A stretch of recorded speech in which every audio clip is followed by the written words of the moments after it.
സൂരജ് ലാമയുടെ തിരോധാനത്തിൽ രൂക്ഷ വിമർശനവുമായി ഹൈക്കോടതി.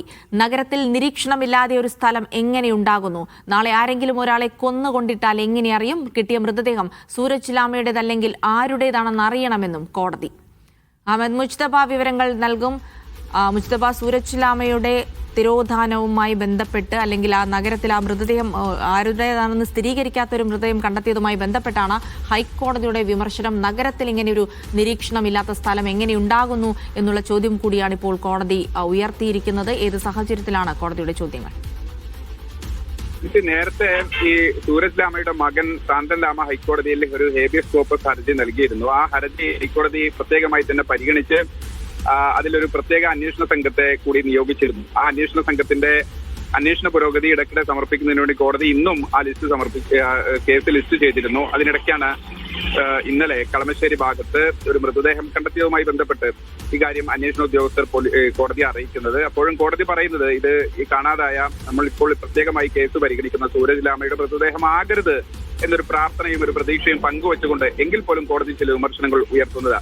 പ്രത്യേകിച്ച് ഈ കാണാതായവരുടെ കാര്യം, നിരവധി ആളുകളെ ഇങ്ങനെ കാണാതാകുന്നു. കുറെ അധികം കേസുകൾ കോടതിയുടെ പരിഗണനയ്ക്ക് വരുന്നില്ല. ചില ആളുകളുടെ കേസുകൾ പരിഗണനയ്ക്ക് വരുന്നു. അപ്പോഴാണ് പ്രത്യേക അന്വേഷണ സംഘത്തിനും ഒരു പ്രത്യേകമായ തിരച്ചിലിനുമൊക്കെ കോടതി നിർദ്ദേശിക്കുന്നത്. അത്തരം ആളുകളുടെ കാര്യം മനസ്സിൽ നിന്ന് വിട്ടുപോകുന്നില്ല എന്ന് കോടതി പ്രത്യേകമായി തന്നെ പറയുന്നുണ്ട്. പക്ഷേ കോടതി ചില കാര്യങ്ങൾ കൂടി വിമർശിക്കുന്നുണ്ട്. വളരെ വിശദമായ ഒരു വിവരം കോടതിക്ക് ലഭിക്കേണ്ടതുണ്ട്. എവിടെ നിന്നാണ് ഈ ആളെ ആശുപത്രിയിലേക്ക് ആരാണ് എത്തിക്കുന്നത്, അതോടൊപ്പം തന്നെ എങ്ങനെ പോയി, മാത്രമല്ല ശബരിമലയിൽ ഉൾപ്പെടെ വളരെ വിശദമായി അനൗൺസ്മെന്റും പരസ്യവും ഒക്കെ നടത്തിയ ഒരു കേസാണ്. പക്ഷേ കാണാതായ സ്ഥലത്തിന്റെ മൂക്കിൻ തുമ്പിൽ നിന്ന് തന്നെ ഇങ്ങനെ ഒരു മൃതദേഹം ലഭിക്കുന്നു. ഇനിയിപ്പോ ഇത് സൂരജ് ലാമയുടെ മൃതദേഹം അല്ല എന്ന് തന്നെ കരുതുക.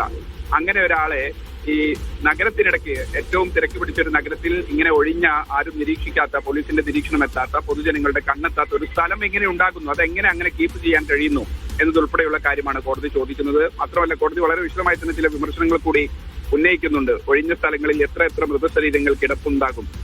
നിരവധി പേരെ ഇത്തരത്തിൽ കാണാതായിട്ടുണ്ട്. നഗരത്തിൽ ഇത്തരമിടങ്ങളിൽ CCTV നിരീക്ഷണം അനിവാര്യമാണ്.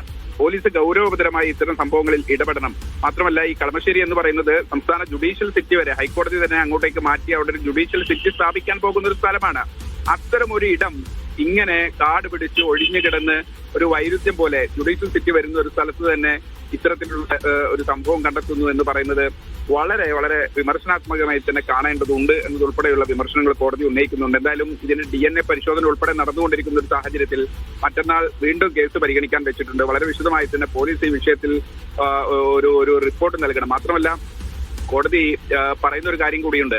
വിദേശത്ത് നിന്ന് കൊണ്ടുവന്ന ഒരാളാണ്, അല്ലെങ്കിൽ ഡീപ്പോർട്ട് ചെയ്ത ഒരാളാണ്. അയാളുടെ കയ്യിൽ എന്തെങ്കിലും ഉണ്ടെങ്കിൽ അത് പ്രതീക്ഷിച്ച് എന്തെങ്കിലും അപായപ്പെടുത്താനുള്ള ഒരു സാധ്യത കൂടി തള്ളിക്കളയാൻ കഴിയില്ല. ആ വശങ്ങൾ കൂടി അന്വേഷണ പരിധിയിൽ ഉൾപ്പെടുത്തണം പോലീസും.